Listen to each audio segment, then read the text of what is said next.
You are watching Magic Box Entertainment.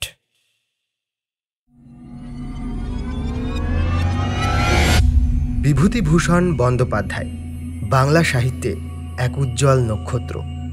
তিনি যেমন বাঙালিকে পৌঁছে দিয়েছেন চাঁদের পাহাড়ে, তেমনি তারানাথ তান্ত্রিকের হাত ধরে নিয়ে গেছেন অলৌকিকতার জগতে। তার সাবলীল লেখনীতে আটপৌরে জীবনের ঘটনা রঙিন প্রতিচ্ছবি হয়ে ফুটে ওঠে আমাদের হৃদয়ে। আজ আমরা আপনাদের জন্য নিয়ে এসেছি সেই অমর স্রষ্টার রচিত এক জোড়া ভৌতিক গল্প। আমরা প্রতি সপ্তাহে আপনাদের জন্য নিয়ে আসি হরেক রকম গল্প। এই গল্পের আসরে নিয়মিত যোগ দিতে আমাদের চ্যানেলটি সাবস্ক্রাইব করুন। সময় মতো নতুন গল্পের আপডেট পেতে বেল আইকনটি ক্লিক করে নোটিফিকেশান অন করে রাখুন। শুরু হচ্ছে প্রথম গল্প, বিভূতিভূষণ বন্দ্যোপাধ্যায় রচিত ভৌতিক গল্প অশরীরী।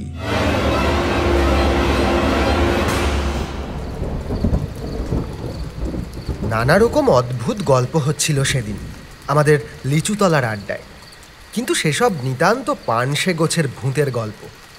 পাড়াগাঁয়ের বাঁশবাগানের আমবাগানের গেঁয়ো ভূত সাদা কাপড় পরে রাত্রে দাঁড়িয়ে থাকে, ওসব অনেক শোনা আছে। ওর বেশি আর কেউ কিছু বলতে পারলে না। এমন সময় শরৎ চক্রবর্তী আড্ডায় ঢুকলেন। তিনি আবগারি বিভাগে বহুদিন কাজ করে অবসর গ্রহণ করেছেন সম্প্রতি। 60-এর কাছাকাছি বয়স। তান্ত্রিক সাধনা করেন। ঠিকুজি কুষ্ঠি বিনা পয়সায় করে দেন।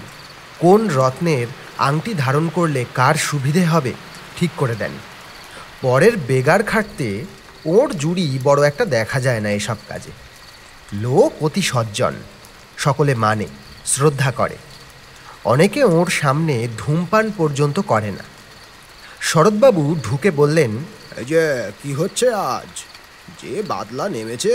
শ্যামাপদ মোক্তার বললে, আসুন আসুন আসুন চক্রবর্তী মশাই, আমাদের এই ভূতের গল্প হচ্ছে বাদলার দিনে, তবে তেমন একটা জমছে না।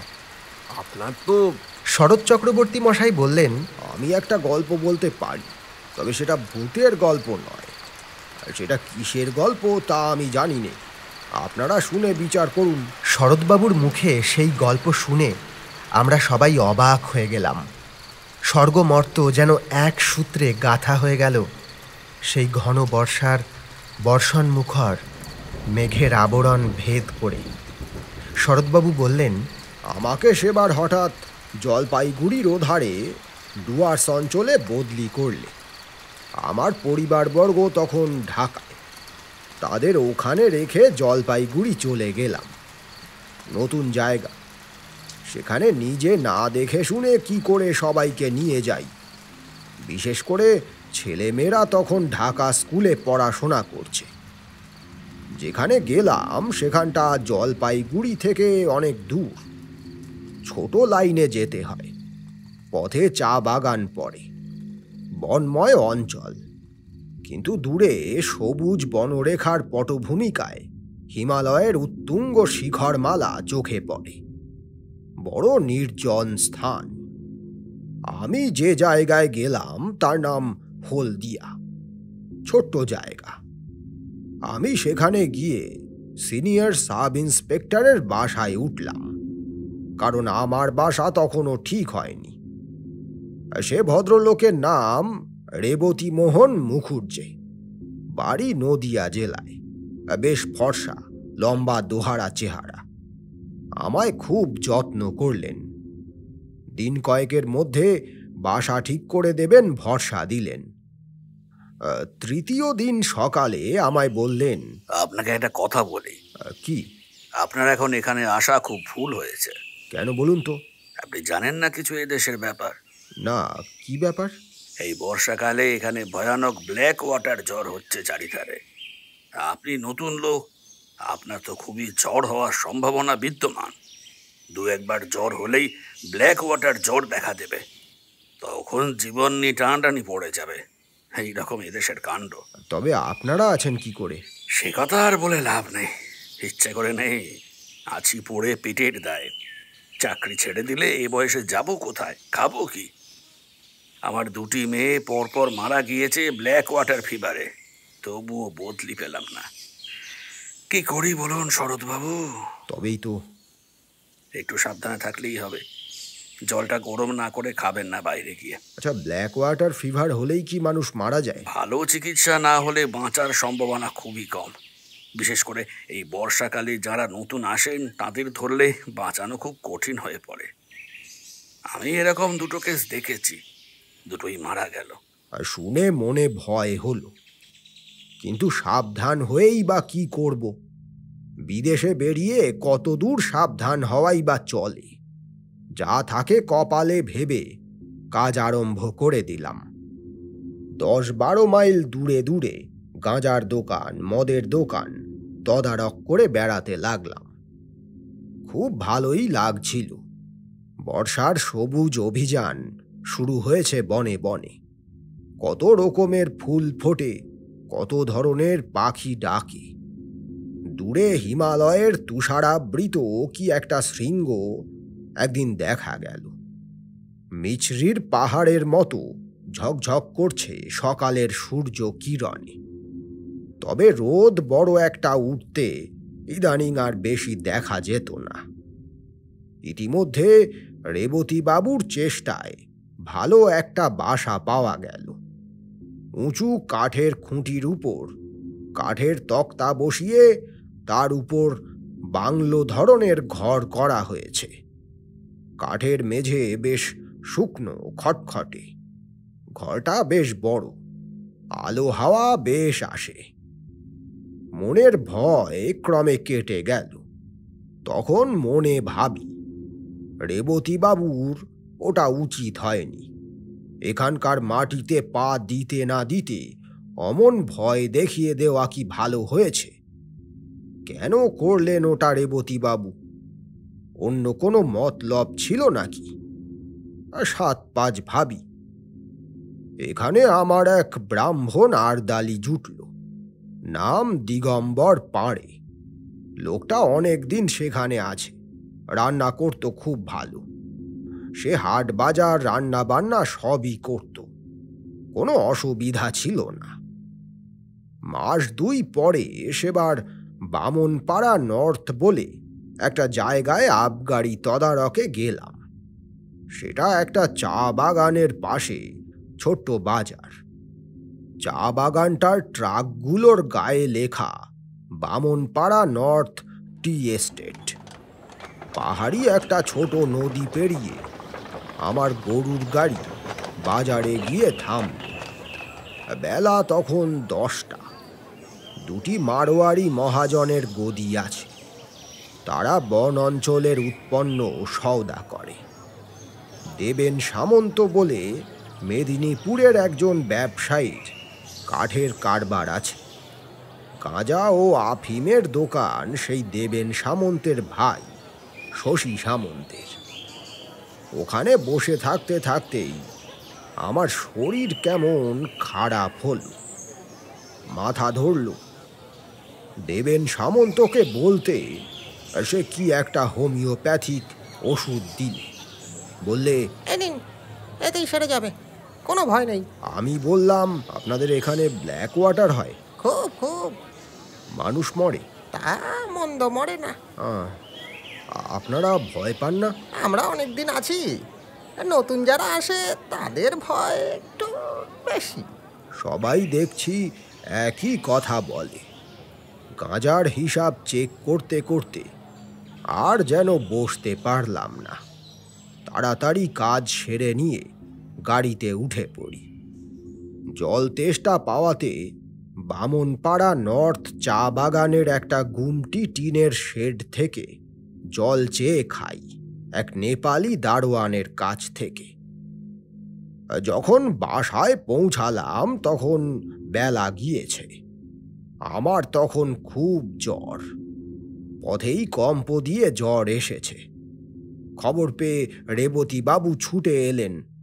ডাক্তার ডাকা হলো, ওষুধ ও ইঞ্জেকশন চলল।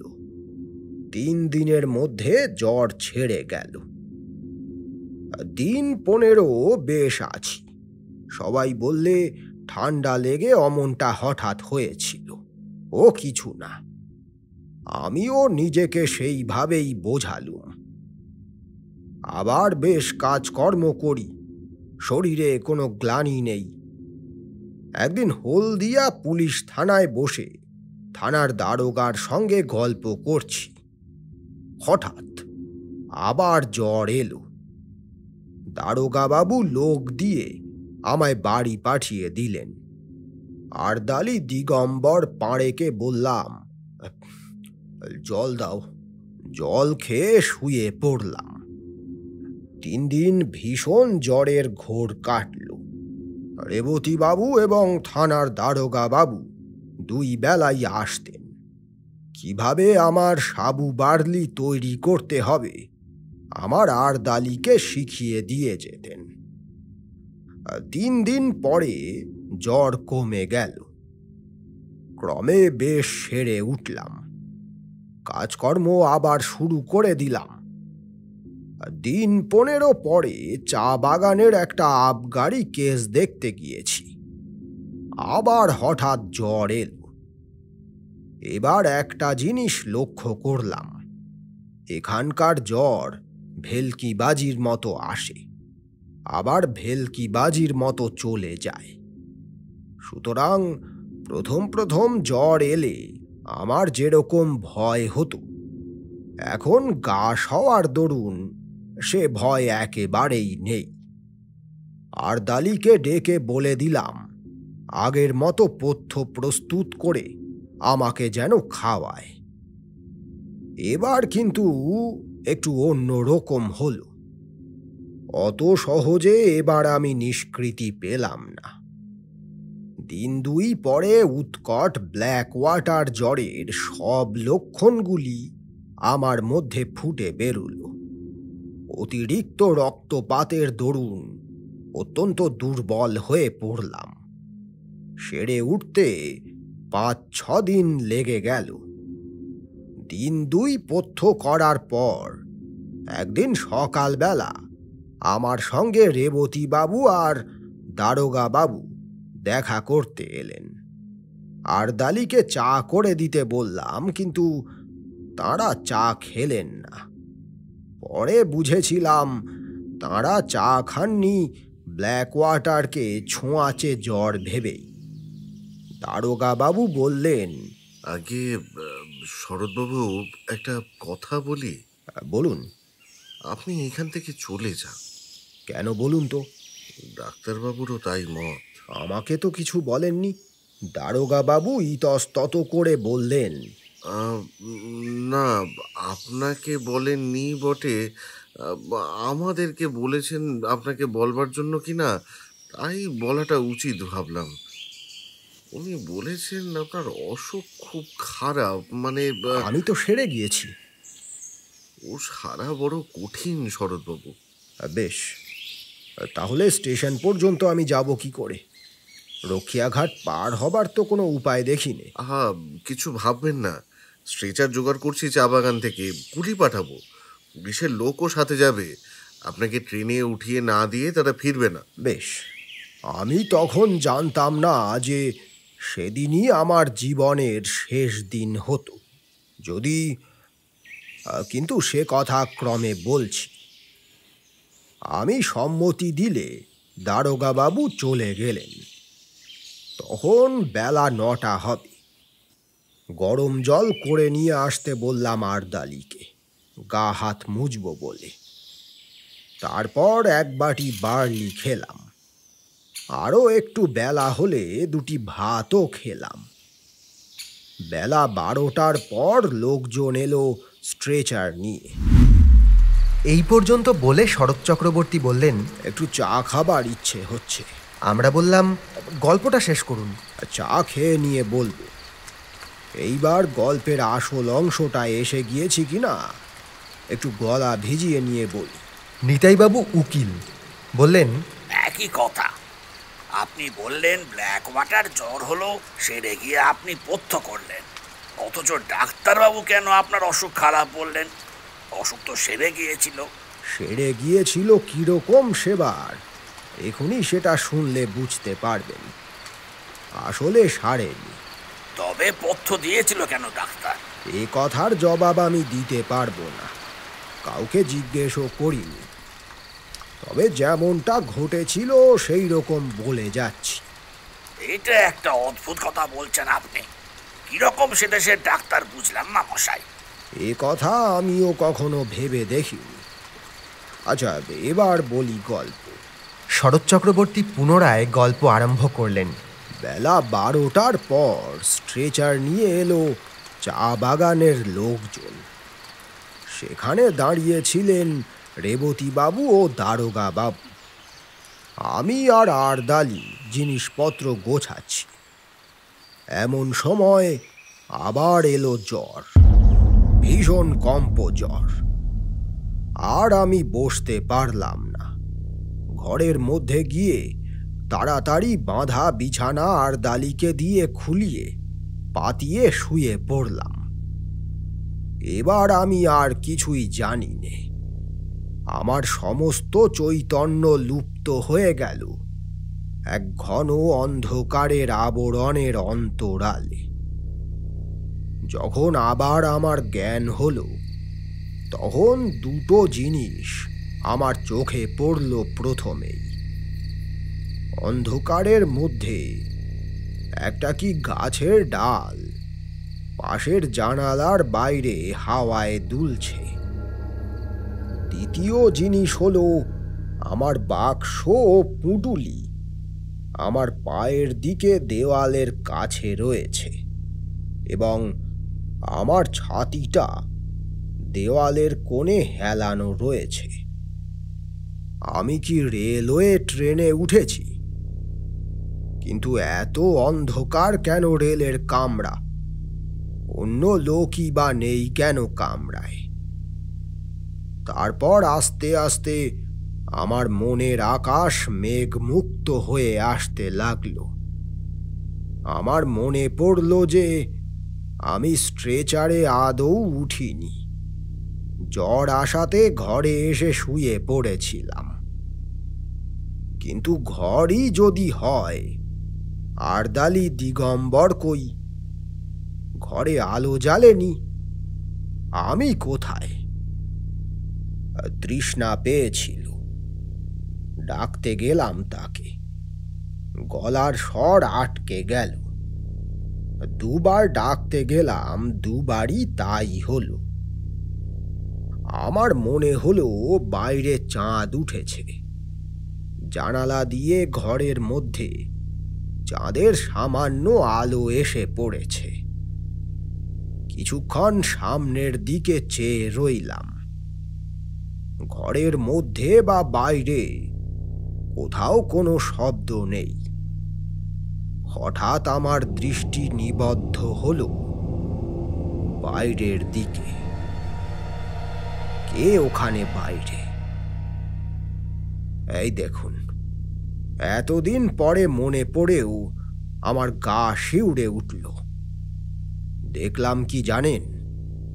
একটি কালো মতো মেয়ে অত্যন্ত দ্রুত গতিতে আমার ঘরের চারিপাশে ঘুরছে আর একটা লাঠি দিয়ে মাটিতে কি করছে। দুবার আমার সামনের দরজার ফাঁক দিয়ে সে নিচু হয়ে ঘুরে গেল।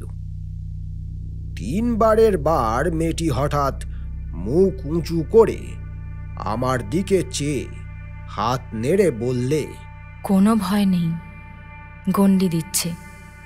আজ রাত্রে কেউ গণ্ডির মধ্যে আসতে পারবে না, ঘুমো। অতি অল্পক্ষণের জন্য মেয়েটিকে চোখের সামনে দেখলাম। তারপর সে ঘুরে গেল ওদিকে। আমার আর জ্ঞান রইল না। ঘুমিয়ে পড়লাম কি? এরপর কতক্ষণ পরে জেগে উঠেছিলাম তা বলতে পারবো না। কিন্তু তখন চোখ খুলেই দেখলাম সেই কালো মেয়েটি আমার শিয়রের কাছে বসে। তার বয়স 18 বছরের বেশি হবে বলে আমার মনে হলো না। আর একটা জিনিস লক্ষ্য করলাম, মেয়েটি যেন খুব ঘেমেছে। ওর মুখ ঘামে ভিজে গিয়েছে যেন। সারা শরীর দিয়ে যেন দরদর করে ঘাম ঝরছে।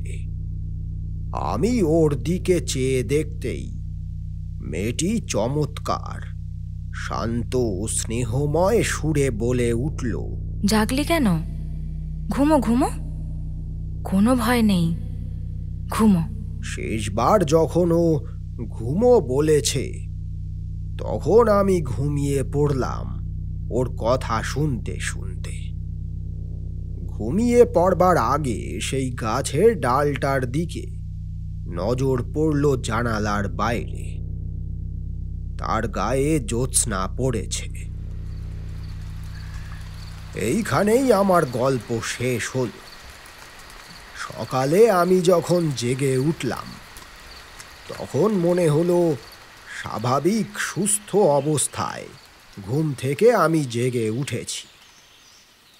আমার শরীরে কোনো গ্লানি নেই, কিন্তু শরীর বড় দুর্বল। বিছানা ছেড়ে উঠতে পারলাম না। ক্রমে ক্রমে একটু বেলা হলো।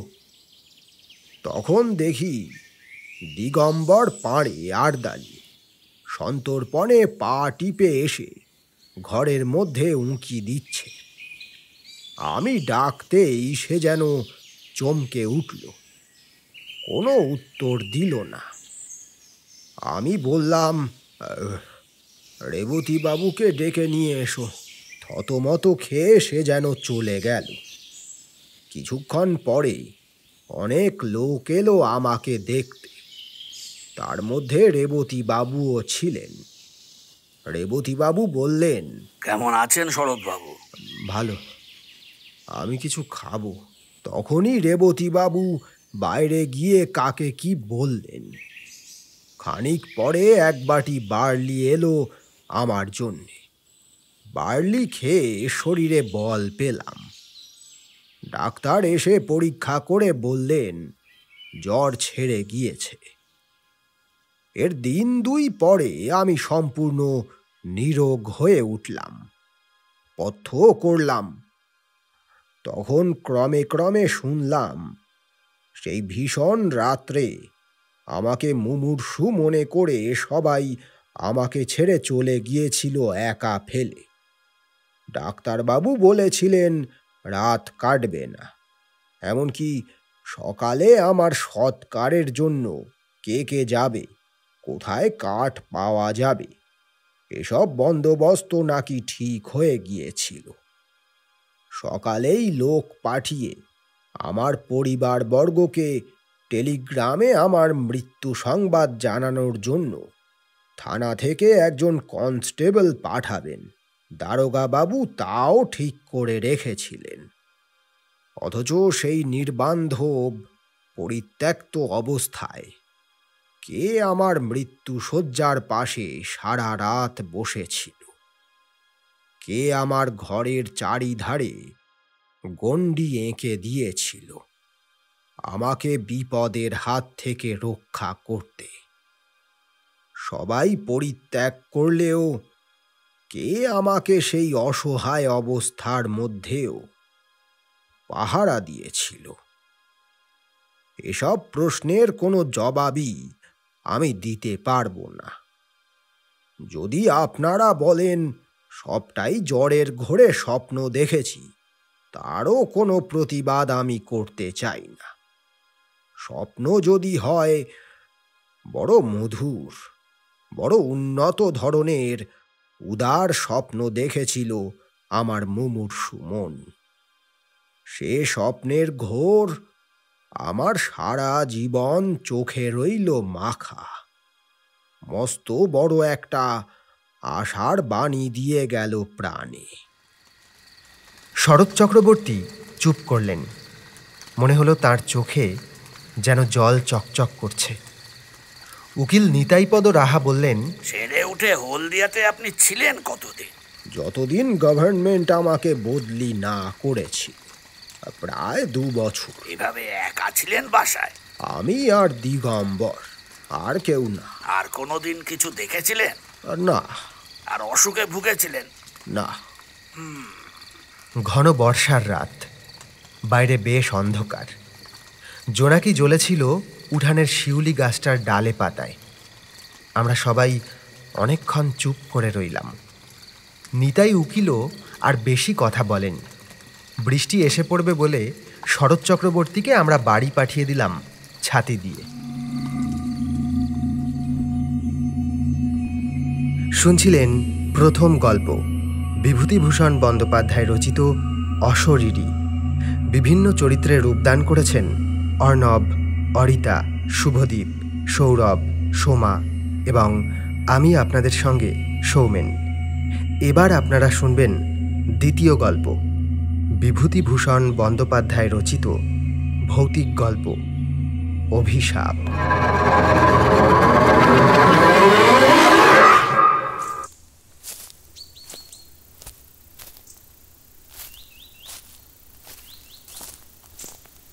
এই সেই প্রতাপ নারায়ণ চৌধুরীর বাড়ি। আমি সবিস্ময়ে সেই ধ্বংসস্তূপের দিকে তাকিয়ে দেখলাম। এই সেই প্রতাপ নারায়ণ চৌধুরীর বাড়ি। সহজে বিশ্বাস করে উঠতে পারলাম না। দিন শেষের অস্পষ্ট আলো যাই যাই করেও আকাশের পশ্চিম প্রান্তে তখনও অপেক্ষা করছিল। পরিশ্রান্ত পাখিদের অবিশ্রাম কুজন থেকে থেকে তখনও আকাশ বাতাস মাতিয়ে তুলছিল। গঙ্গার অপূর্ব তরঙ্গভঙ্গ চিত্তলোকে এক অজ্ঞাত চেতনার সঞ্চার করছিল। সেই পড়ন্ত বিকেলে আমি বিখ্যাত প্রতাপ নারায়ণ চৌধুরীর প্রাসাদের দিকে তাকালাম। গঙ্গার তীরে লতাপাতা জড়িয়ে থাকা প্রাসাদ নিঃশব্দে দাঁড়িয়ে আছে। নদীর স্রোতের ধাক্কায় সেই প্রাসাদের অনেকখানি ভেঙে চুরে কোথায় বিলীন হয়েছে। অতীতের সাক্ষ্য নিয়ে যা এখনও আছে তা সেই মৃত গৌরবের কঙ্কাল। এখন যেন সেখানে সেই দুর্দণ্ড প্রতাপ নারায়ণ চৌধুরীর প্রেতাত্মা বিরাজ করছে। প্রকৃতি তাকে আজ নিজের হাতে সাজিয়ে দিয়েছে। অনাড়ম্বর সৌন্দর্য তাকে সবুজ করে রেখেছে। গঙ্গার বুকে একটা নৌকা পাল তুলে ভেসে যাচ্ছিল। এক মাঝি গান গাইছিল। তার সেই ক্লান্ত কণ্ঠস্বর সন্ধ্যা প্রকৃতির নিস্তব্ধতার বুক চিরে চিরে কোন দূরান্তের এক অপূর্ব সাড়া বয়ে আনছিল। পলাশপুরের প্রতাপ নারায়ণ চৌধুরীর নাম শোনেনি এমন লোক খুব কমই আছে। একসময় তার প্রতাপে সারা পলাশপুর তটস্থ হয়ে থাকত। কিংবদন্তি আছে যে সেকালে নাকি বাঘে গরুতে তার ভয়ে নির্বিবাদে এক ঘাটে জলপান করত। অত বড় ক্ষমতাশালী, বর্ধিষ্ণু, প্রতিপত্তিশালী জমিদার সেকালে খুব কমই ছিলেন। ইংরেজ রাজত্বের শুরু থেকেই পলাশপুরের চৌধুরী বংশের উদ্ভব। ইংরেজ রায়বাহাদুরকে সব রকম সাহায্য করার পুরস্কার হিসেবে ধুজ্জটি নারায়ণ চৌধুরী এই পলাশপুরের জমিদারি পেয়েছিলেন। ধুজ্জটি নারায়ণ চৌধুরী চৌধুরী বংশের আদিপুরুষ। তাঁরই পৌত্র বিজয় নারায়ণ চৌধুরী সিপাহী বিদ্রোহের সময় ব্যারাকপুরের বিদ্রোহ দমনে ইংরেজদের যথেষ্ট সহায়তা করেন। তাঁরই প্রচেষ্টায় ক্যাপ্টেন লরেন্স সপরিবারে আত্মরক্ষা করতে সমর্থ হন। ইতিহাসে সেসব কথা নেই বটে, তবে সকলেই সে কথা জানত। 1857 সালের মার্চ মাসের শেষ দিকে যখন দুর্যোগের ঘনঘটা ভারতবর্ষের রাজনৈতিক আকাশ ছেয়ে ফেলেছিল, বিজয়নারায়ণ সেই সময় ব্যারাকপুরে। ক্যাপ্টেন লরেন্স বিজয়নারায়ণ চৌধুরীর কর্মকুশলতায় খুশি হয়ে তাকে নিজের তরবারি উপহার দিয়েছিলেন। বহুকাল সেই তরবারি চৌধুরী বংশের প্রাচীরে অতি সন্তর্পণে অতীত গৌরবের চিহ্নস্বরূপ টাঙানো ছিল। বেলেডাঙ্গার কমল হালদারের সঙ্গে গ্রীষ্মের ছুটিতে তার দেশে বেড়াতে গেছিলাম। সন্ধ্যার সময় গঙ্গার তীরে ঘুরতে ঘুরতে পলাশপুরের চৌধুরী বাড়ির কাছে এসে পড়লাম। কমল বলল, এই সেই প্রতাপ নারায়ণ চৌধুরীর বাড়ি। ইতিপূর্বে চৌধুরী বংশের অতীত কাহিনীর আমি অনেক কিছুই শুনেছি। তাদের সেই বিরাট প্রাসাদের এই দুর্দশা দেখে বাকশূন্য হয়ে গেলাম। মানুষ এখন সেখানে বাস করে না, সেটি এখন হিংস্র পশুর আস্তানা হয়ে উঠেছে। বিজয়নারায়ণ চৌধুরীর পুত্র প্রতাপ নারায়ণ চৌধুরীর সময় চৌধুরী বংশের গৌরব চরমে উঠেছিল। চারদিকে চৌধুরী বংশের প্রতিপত্তি ছড়িয়ে পড়েছিল। প্রতাপ নারায়ণের সময়ে যেমন চৌধুরী বংশের গৌরব চরমে উঠেছিল, সেই প্রতাপ নারায়ণের সময়েই তার আবার ভাঙন শুরু হয়। অমানুষিক দুশ্চরিত্রতা ও প্রচুর মোকদ্দমার ফলে তার পতন শুরু হয় মৃত্যুর কয়েক বছর আগেই। ঔরঙ্গজেবের রাজত্বকালে মোগল সাম্রাজ্য যেমন চরম সীমায় পৌঁছেছিল, সেই ঔরঙ্গজেবের রাজত্বকালেই আবার তার পতন শুরু হয়। বৃদ্ধ সম্রাট বহু দুঃখেই দূর দক্ষিণাপথে প্রাণ ত্যাগ করেন। ঔরঙ্গজেব ছিলেন চরিত্রবান ও ধার্মিক, আর প্রতাপ নারায়ণ ছিলেন ঠিক তার বিপরীত। তার অভিধানে চরিত্র বলে কোনো শব্দ ছিল না। মদ ও মেয়ে মানুষ তার জীবনের একমাত্র উপাস্য। আর এছাড়া যেটুকু সময় পেতেন তাতে মামলা মোকদ্দমার তদবির করতেন।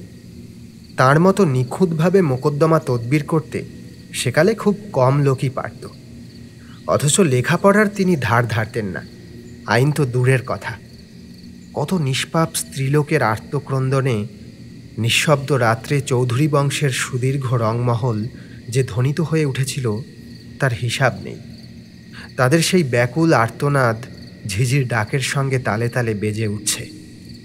তাদের বিকট অট্টহাসি হয়তো এখনো ভগ্ন প্রাসাদের প্রাচীরে প্রতিধ্বনিত হচ্ছে। তিনি বিয়ে করেছিলেন ক্ষীরোদা সুন্দরীকে, আর ভালোবেসেছিলেন স্ত্রীর বিধবা বোন আভাময়ীকে। ক্ষীরোদা সুন্দরীর প্রতিবাদ করার সাহস হয়নি, আর অল্প বয়সে বিধবা আভাময়ী প্রতাপ নারায়ণের প্রেমে আকুল হয়ে আত্মীয় স্বজনের বিষ দৃষ্টি সহ্য করতে না পেরে গলায় ফাঁস দিয়ে আত্মহত্যা করে। এই ঘটনার পর প্রতাপ নারায়ণ আর ক্ষীরোদা সুন্দরীর মুখদর্শন করেননি। সেই অভাগী রমণী 4 মাসের শিশুপুত্র সূর্যনারায়ণ চৌধুরীকে বুকে নিয়ে স্বামীর অগোচরে অন্দরে দিন কাটাতে লাগলেন। এদিকে প্রতাপ নারায়ণের উচ্ছৃঙ্খলতার মাত্রা গেল বেড়ে। তিনি বাইরের বাড়িতেই দিন কাটাতে লাগলেন। আভাময়ীর প্রতি সমাজের এই অসহনীয় অত্যাচারের প্রতিকার স্বরূপ তিনি তার প্রজাদের শান্তির সংসারে আগুন জ্বালাতে লাগলেন। গৃহস্থ বধূ বা গৃহস্থ কন্যা তার ক্ষুধিত দৃষ্টি থেকে অতি কষ্টে আত্মরক্ষা করত। সারাদিন পথে পথে পাখি মারা বন্দুক কাঁধে নিয়ে পাখি মারতেন। সে পথে কোনো স্ত্রীলোকের বের হওয়ার সাহস ছিল না। আর তার সঙ্গে থাকত কানা কালু সর্দার। কানা হলে কি হয়, দৃষ্টিসম্পন্ন মানুষকেও সে হার মানাতে পারত। তার তীক্ষ্ণ বুদ্ধিতে প্রতাপ নারায়ণের ক্ষুধা সহজেই নিবৃত্ত হতো। ইংরেজ রাজত্বের এমন বাঁধা ধরা আইন তখন ছিল না। প্রতাপ নারায়ণের মহল্লায় তার বিখ্যাত লাঠিওয়ালদের দৌলতে কারো টু শব্দটি করবার সামর্থ্য ছিল না। লাঠির জোরেই রাজ্য জয়, আর লাঠির জোরেই রমণীর সতীত্ব লুণ্ঠন চলত।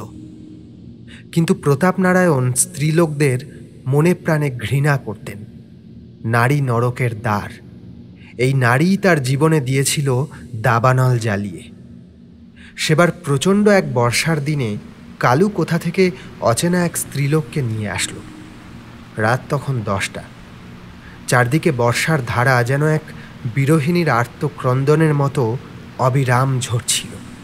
কাউকে হারানোর বেদনা যেন সারা বিশ্ব মথিত করে রেখেছিল। প্রতাপ নারায়ণ তখন চোখে সুরমা দিয়ে তৈরি হচ্ছিলেন। কালু এসে ডাকল, মহারাজ কে?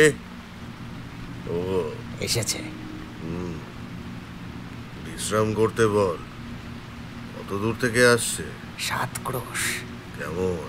আপনার প্রসাদ পাবার উপযুক্ত। উত্তম। প্রতাপ নারায়ণ তাড়াতাড়ি নিজের সাজ সম্পূর্ণ করে প্রমোদ গৃহে উপস্থিত হলেন।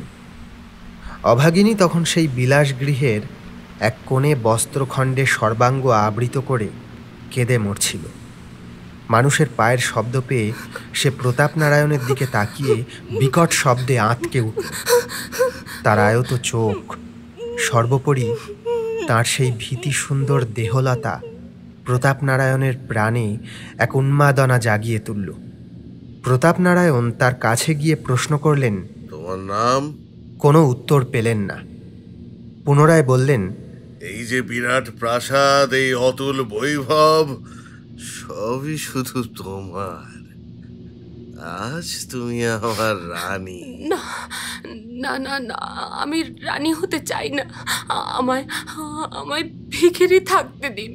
আপনার আপনার দুটি পায়ে পড়ি, আপনি আমাকে আমার স্বামী পুত্রের কাছে ফিরে যেতে দিন, ফিরে যেতে দিন। কথা শেষে সে প্রতাপ নারায়ণের পা জড়িয়ে ধরল। প্রতাপ নারায়ণ উৎকট হাসি হেসে উঠলেন, বললেন,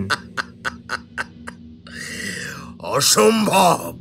জীবনে এমন নিখুঁত রূপ প্রতাপ নারায়ণ আর দ্বিতীয়টি দেখেননি। তার সেই বিনিয়ে বিনিয়ে কান্না প্রতাপ নারায়ণের বড় মধুর বলে মনে হলো। সেই রমণী বলল, আমায় আমায় আমায় ছেড়ে দিন, আপনার আপনার ভালো হবে। আমায় ছেড়ে দিন, আমায় ছেড়ে দিন, ভালো হবে আপনার। আমার ভালো আমি চাই না।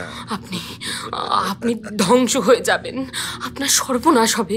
আমার অভিশাপে এ বাড়ি ঘর জ্বলে পুড়ে যাবে। প্রতাপ নারায়ণ শিহরিত হয়ে উঠলেন। সে পুনরায় বলল, যদি যদি আমি আমি যথার্থ সতী হয়ে থাকি, তবে আমার অভিশাপ কখনো সহ্য করতে পারবেন না। আপনি আপনি আপনি নির্বংশ হবেন, নির্বংশ। অবলা রমণীর যে এমন করে মানুষকে অভিশাপ দেবার ক্ষমতা আছে তা প্রতাপ নারায়ণ বিশ্বাস করেন না। কিন্তু তিনি আদৌ পরিণামদর্শী ছিলেন না। তিনি ওই অবলার সাবধানবাণী শুনলেন না। এই তার জীবনের শেষ শিকার। পরদিন সারা প্রাসাদে যেন একটা অনন্ত বিষাদের অন্ধকার এসে উপস্থিত হল। সেদিন থেকে সেই রমণী আর উঠল না, অভুক্ত রইল। গত দুদিন ধরেই সে উপবাস করছিল। তিল তিল করে সে শুকিয়ে যেতে লাগল। সবাই নির্বাক বিস্ময়ে ওই অভাগিনীর দিকে চেয়ে রইল। প্রতাপ নারায়ণের মনে অজানা ভয়ের সঞ্চার হল। তিনি প্রাসাদ ছেড়ে চলে গেলেন। ওই রমণীর বিষাক্ত দীর্ঘ নিঃশ্বাস সহ্য করবার মতো ক্ষমতা তার ছিল না। 3 দিন 3 রাত অসহ্য যন্ত্রণা ভোগ করে অভাগিনী মৃত্যুর কোলে ঢলে পড়ল। শেষ মুহূর্তে ক্ষীরোদা সুন্দরীও তার দীর্ঘকালের শুচিতা ত্যাগ করে এই নরককুণ্ডে এসেছিলেন অভাগিনীর কাছে ক্ষমা প্রার্থনা করতে, স্বামীর কল্যাণ কামনায়। কিন্তু তার সে প্রচেষ্টা ব্যর্থ হল। যদি যদি আমি যথার্থ সতী হয়ে থাকি, চৌধুরী বংশ ধ্বংস হয়ে যাবে। এই বলে সেই তেজস্বিনী নারী শেষ নিঃশ্বাস ত্যাগ করল। এই ঘটনার 7 দিন পর প্রতাপ নারায়ণ ফিরে আসলেন, কিন্তু জীবিত নয়, মৃত। পথে তার সাপের ছোবলে মৃত্যু হয়েছে। সূর্যনারায়ণও পিতাকে অনুসরণ করে চললেন। অল্প বয়সে সম্পত্তির মালিক হয়ে মোসাহেবের সহায়তায় তার ক্ষয়িষ্ণু সম্পত্তি ক্রমে ক্রমে নিঃশেষ হয়ে আসতে লাগল।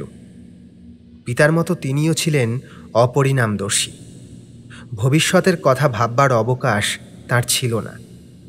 পরস্ত্রীতে লোভ তার ছিল না এ কথা সত্যি, তবে তাঁরও নেশা ছিল।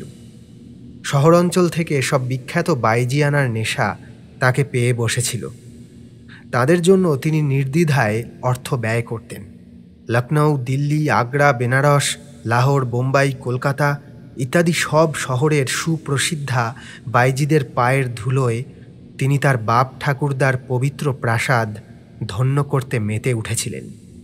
তিনি দিন রাত তাদের সুরের মূর্ছনায় ও রূপ মাধুরীতে মগ্ন হয়ে থাকতেন।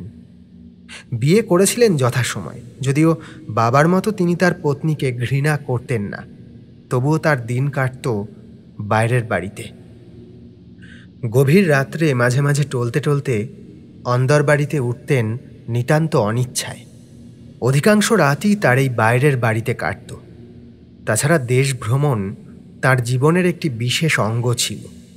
একটির পর একটি করে তিনি দেশ দেখে বেড়াতেন। কত তীর্থক্ষেত্রে গেছেন, অথচ দেবতা দর্শন করেননি। দেব মন্দিরের কাছ থেকে ফিরে এসেছেন। বলতেন, জীবনে তো অনেক পাপ করেছি, মিথ্যে পবিত্র দেব মন্দির আর কলুষিত করি কেন? অকস্মাৎ একদিন সূর্যনারায়ণ কাউকে কিছু না বলে কয়ে অতি অসময়ে কলেরা রোগে আক্রান্ত হয়ে দেহত্যাগ করলেন।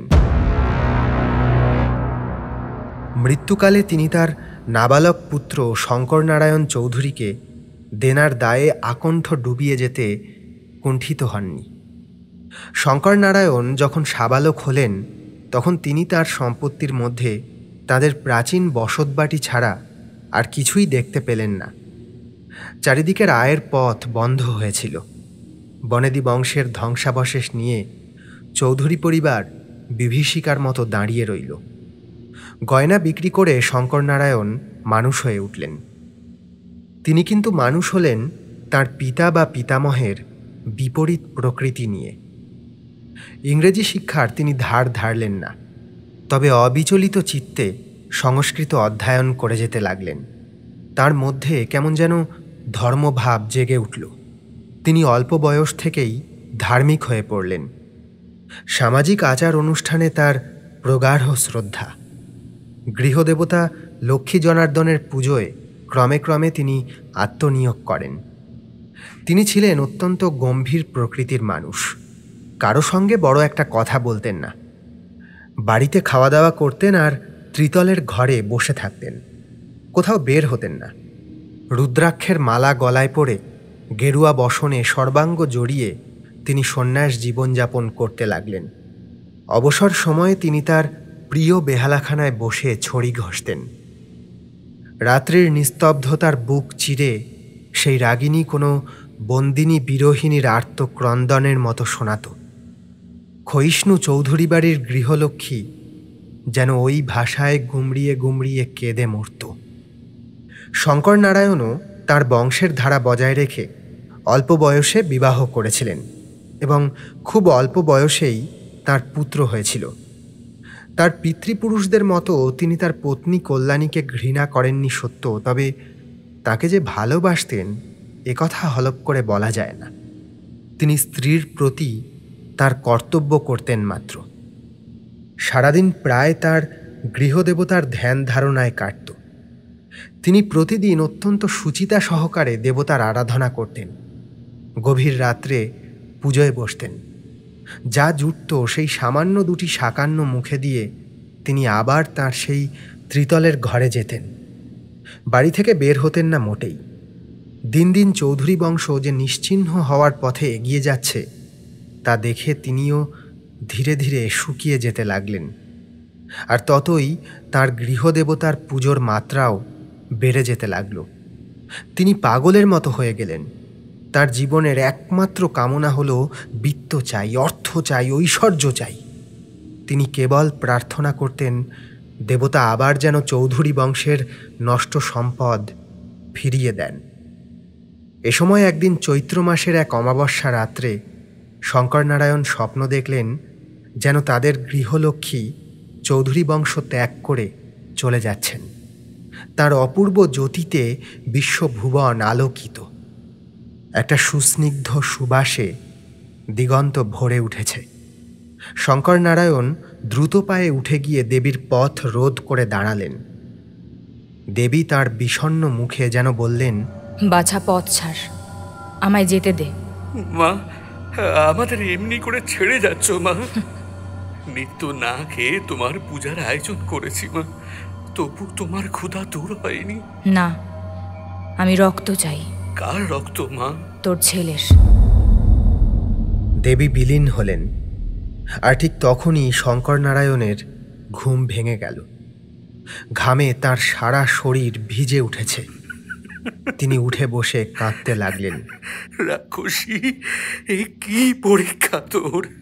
তখনও তার সেই ঘরে দেবীর পদ্মগন্ধ বিচ্ছুরিত হচ্ছিল।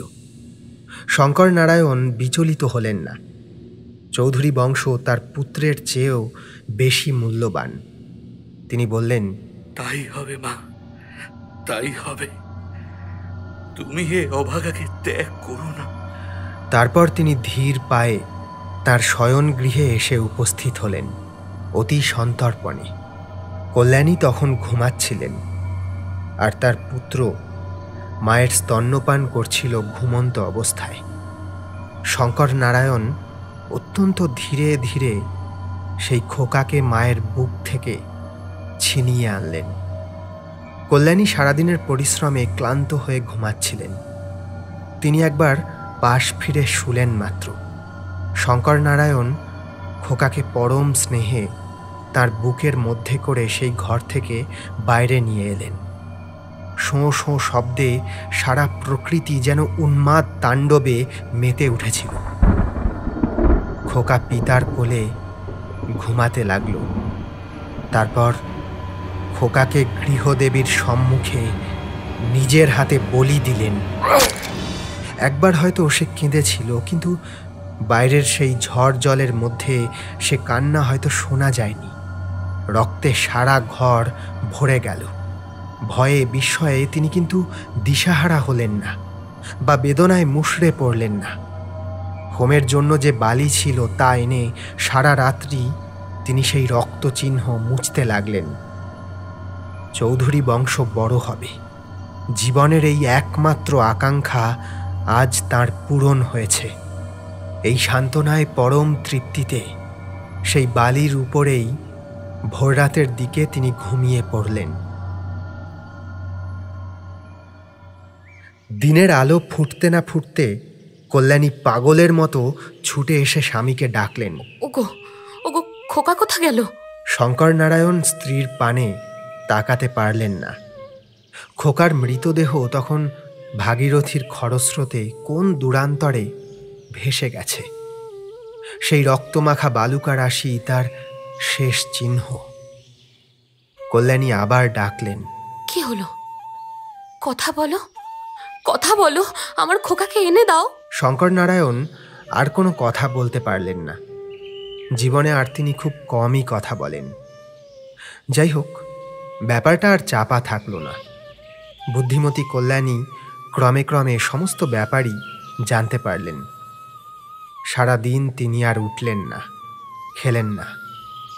সেই দিন রাত্রে তিনি কুলপ্লাবিনী জাহ্নবীর পুণ্য স্রোতে আত্মবিসর্জন দিয়ে তার বড় আদরের খোকার সঙ্গে মিশে গেলেন। ব্যাপারটা ক্রমে ক্রমে রাষ্ট্র হয়ে গেল। এ ঘটনার কিছুদিন পর শঙ্কর নারায়ণ চৌধুরীকেও আর পাওয়া গেল না। আজ পর্যন্ত তাকে পাওয়া যায়নি। সে আজ 50 বছরের কথা। গৃহলক্ষ্মী এখনও সেই ভগ্নপ্রায় বংশহীন চৌধুরী বাড়ির অন্তরালে বন্দিনী আছেন কিনা জানি না। তবে মাঝে মাঝে ওই ধ্বংসস্তূপের মধ্য থেকে একটা চাপা হাসি পরম পরিতৃপ্তির সঙ্গে বের হয়ে আসে। সেদিনও এমনই ঝড় উঠেছিল। সেদিনও পশ্চিমের আকাশে একটা কালো মেঘ দিগন্ত ছেয়ে থেকে থেকে কেঁদে মরছিল। সেদিনও হয়তো ওই শ্মশানঘাটের পাতাবিহীন ঝাউ গাছটার মাথায় বসে একটা শকুন আর্ত কণ্ঠে চিৎকার করছিল।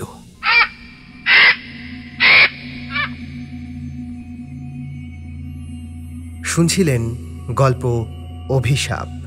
বিভিন্ন চরিত্রে রূপদান করেছেন অর্ণব, অরিতা, শুভদীপ, সৌরভ, সোমা এবং আমি আপনাদের সঙ্গে সৌমেন। এবারের এই জোড়া গল্পের পর্ব আপনাদের কেমন লাগলো অবশ্যই জানান কমেন্ট করে। ভালো লাগলে লাইক এবং শেয়ার করুন। চ্যানেলে নতুন হলে সাবস্ক্রাইব করুন। কোনো গল্পের আপডেট যাতে মিস না হয় সেজন্য বেল আইকনটি ক্লিক করে রাখতে ভুলবেন না।